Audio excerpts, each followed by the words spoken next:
is for project number 2 out of the Technical Presentations Manual.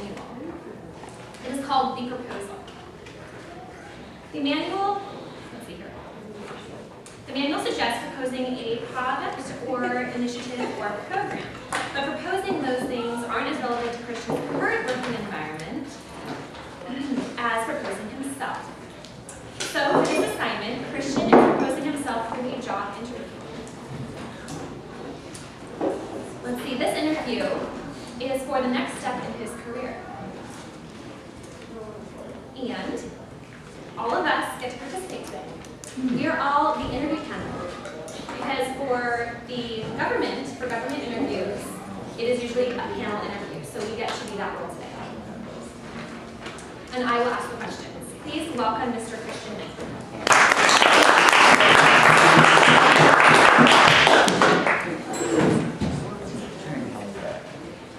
Thank you all for having me here today.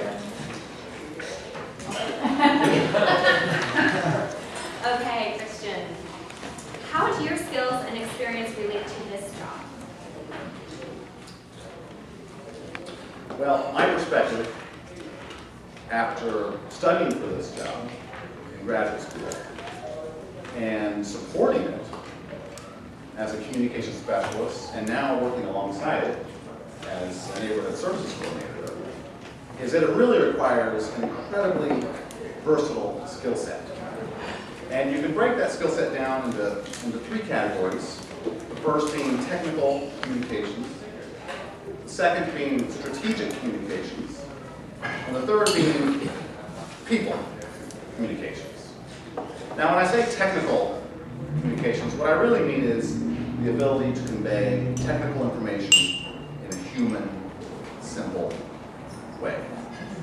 Writing is the bread and butter of this skill, but as technology continues to push visual communications into the mainstream, the ability to tell a story through photos and captions, the ability to create short films, and to design infographics and charticles is becoming more and more important. I can do all this stuff, and actually I can do it at a pretty high level. In my first 3 years as a newspaper reporter, I earned 32 state journalism awards for overall writing quality, for page design, for photography. And these skills are part of what helped Paddler Magazine earn a Maggie for the most improved magazine with a circulation of under 100,000 a year after I arrived there. At the city of Kirkland, I continue to use these skills, but I've also adapted them with the help of a script writing class at Belgian College for the screen. I've written scripts for a dozen short films at the city of Kirkland. 2 of them have won National Government Communication Awards. And in my own time, too much time, my wife would say, I create my own short films. And actually, the last one that I created won the National Paddling Film Festival and has collected more than 22,000 views, which is surprising considering my goal was 1,000 views.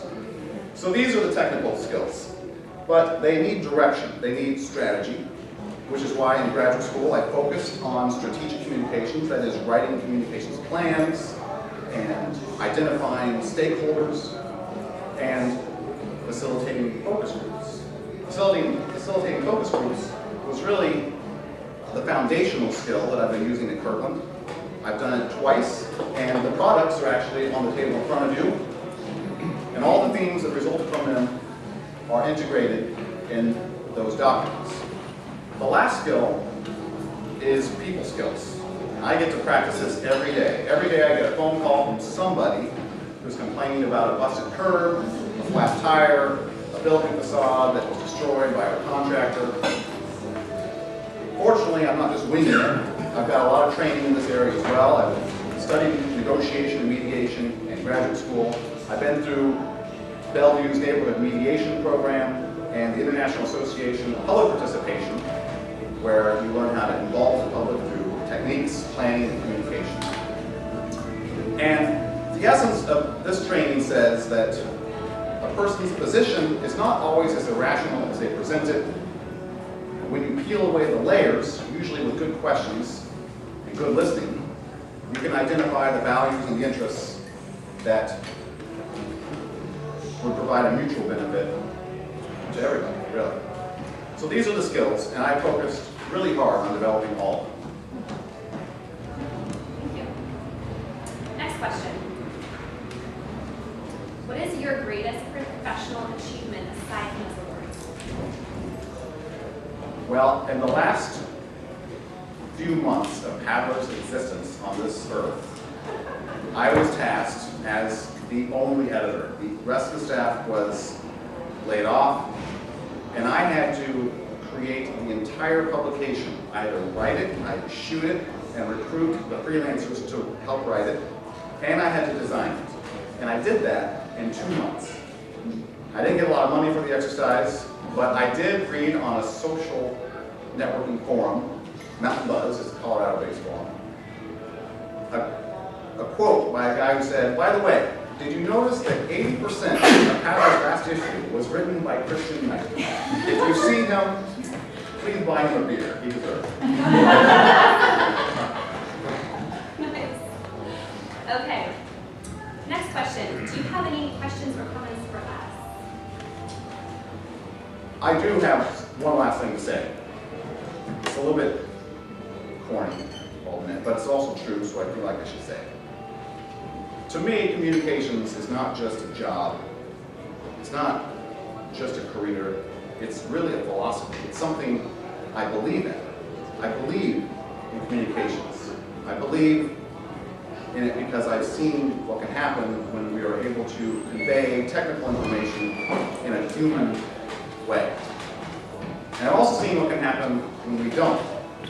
When we don't communicate well, we're not only breeding confusion, we're also breeding mistrust. In both of my focus groups, several members actually questioned whether government's opaque and technical communication is really just an attempt to fulfill the obligation of transparency while ensuring that the public has no idea what we're doing in city government. On the other hand, when we communicate well, when we break things down into human concepts, I think that we're not just making sense, we're also making a connection.